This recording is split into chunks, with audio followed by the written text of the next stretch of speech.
When Jesus saw the crowds, he went up the mountain, and after he had sat down, his disciples came to him. He began to teach. This is no ordinary teacher, no ordinary classroom, no ordinary bunch of pupils. It is the absolute teacher who assumes the authoritative position between heaven and earth at the top of the mountain, showing himself as the mediator between God and humanity, the new Moses. And as the teacher, he sits down, the position of a teacher in the ancient world.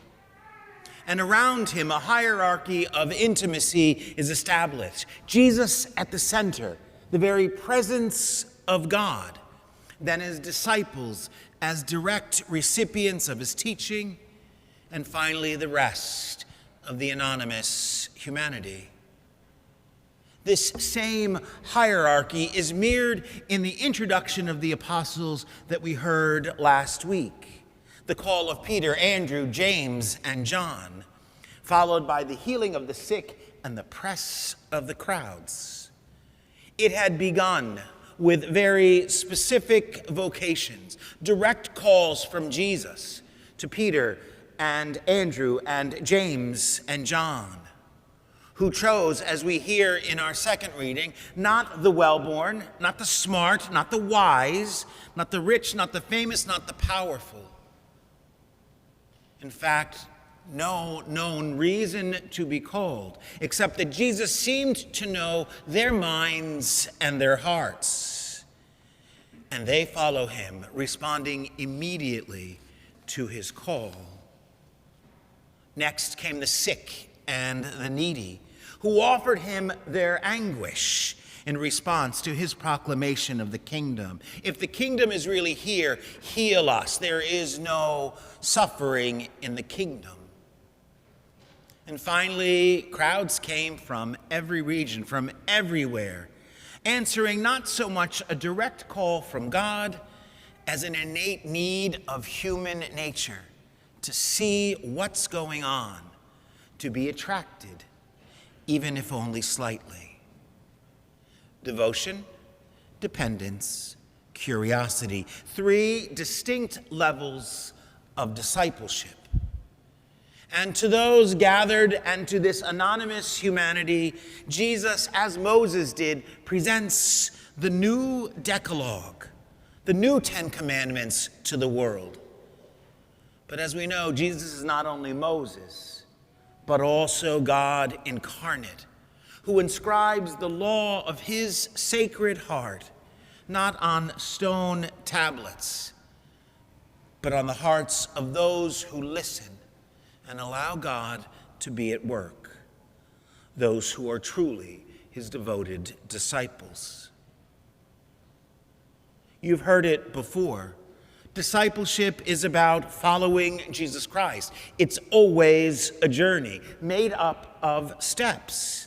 And our series over last week and this coming weeks is about the simple steps of successful discipleship, which are not just immediate choices, yes and no, and I'm done, but lifestyle choices, essential to growing and strengthening our faith, our relationship with Jesus.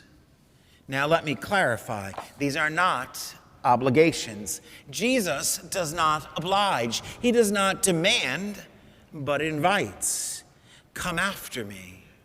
These are not things we have to do.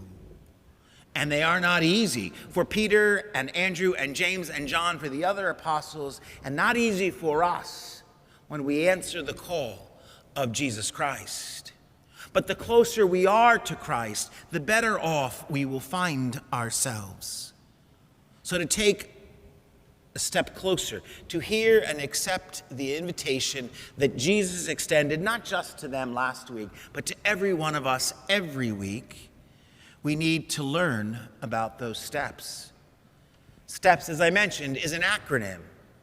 S is service in ministry or in mission. Jesus himself said, "The Son of God has come to serve, not to be served." To grow as a disciple, to draw closer to Jesus, we must learn to serve as he did, generously, freely, and always for the other. T is about tithing and giving.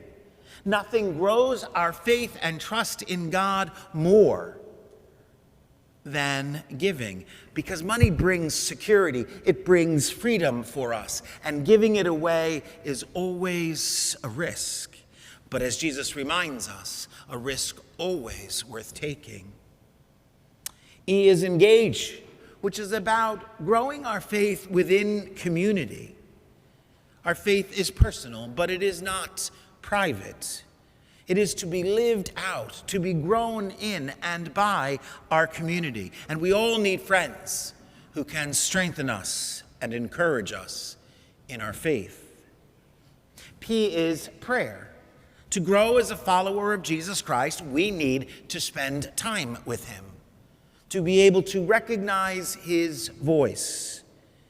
And that recognition comes in daily quiet time, mixed with our public celebration of the Eucharist and the sacraments. And lastly, S is for sharing our faith. We have been given the greatest message of all time. God so loved the world that he sent his only Son. We can't earn God's love, we can't buy it, we will never work our way towards it. The only thing we can do with such an essential message is to share it. In fact, our faith grows when we give it away. Now, these steps are not necessarily taken in any particular order, but as God calls us. So last week we began with prayer, and today we're looking at engagement. Engagement. There are two sides to engagement, and both are summed up in the teaching that Jesus offers us today. Firstly, engagement as a step is about allowing your faith to permeate your whole life.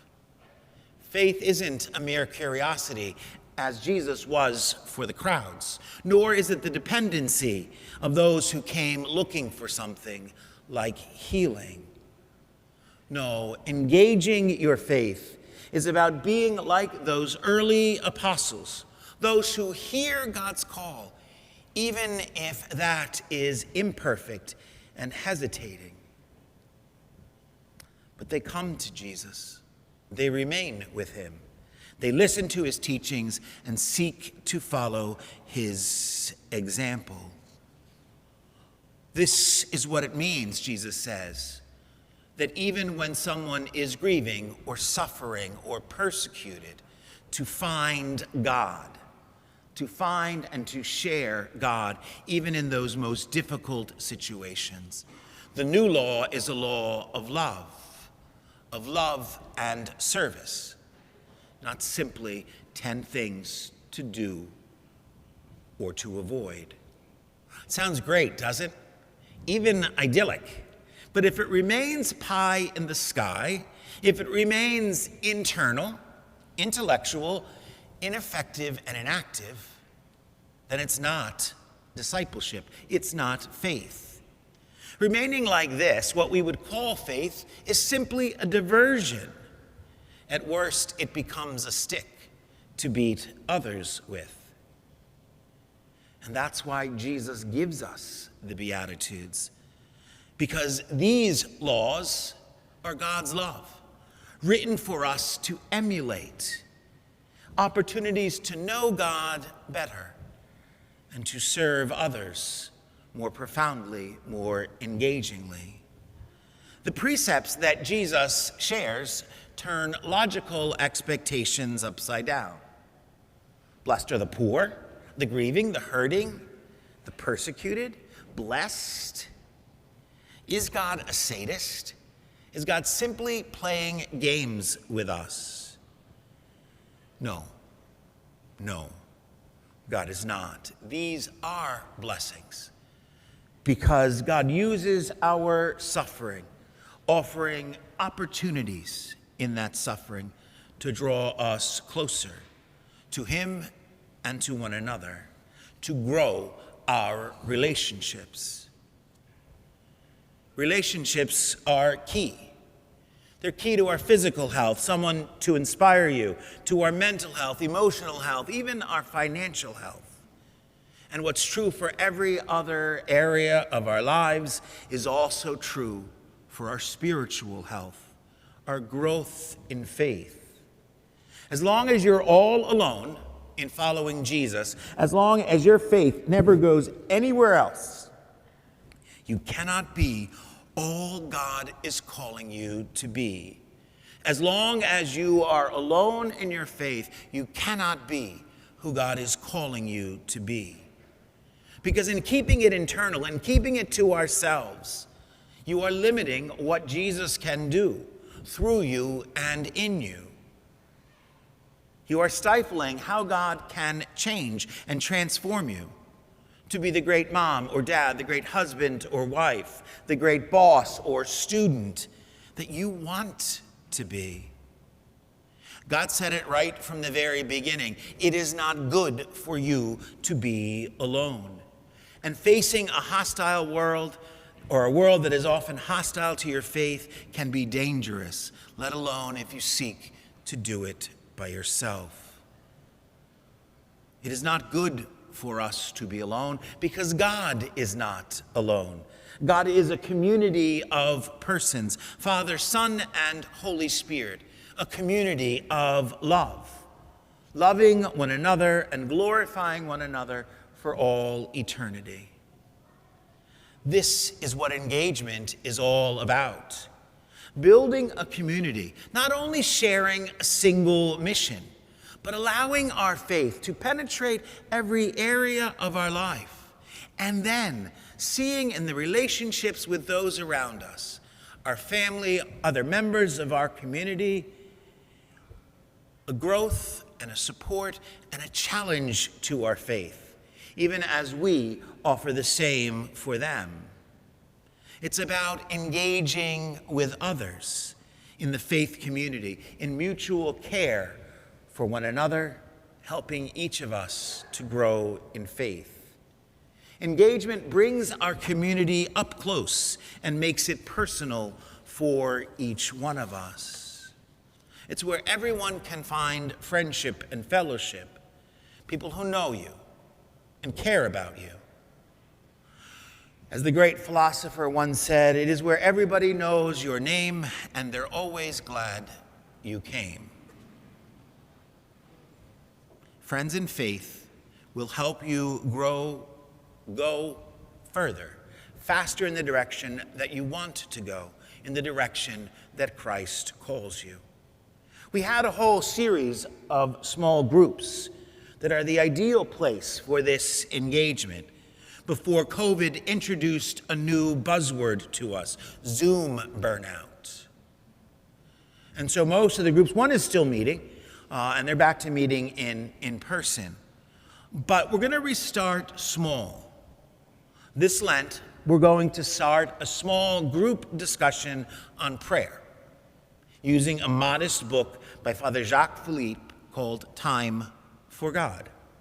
The point of this group is not to finish a book, to learn a concept, or check off an item on the to-do list, but to engage our faith, to allow our faith to grow, and to engage and be engaged in a discussion on faith. We haven't worked out all the details yet, but the goal will be to meet about 6 times, once a week during Lent, and then see where we go from there and how we go from there. It's a small step with a given time limit, but one hopefully that can be a shallow end of the pool time to help begin to move us closer to Christ and engage our faith, to begin to grow our discipleship. Discipleship is simply following the Lord, step by step, on the path of greatness, following the example Jesus gives us, following more today than yesterday, a little bit more tomorrow than today. and in the process, discovering a more successful and great life.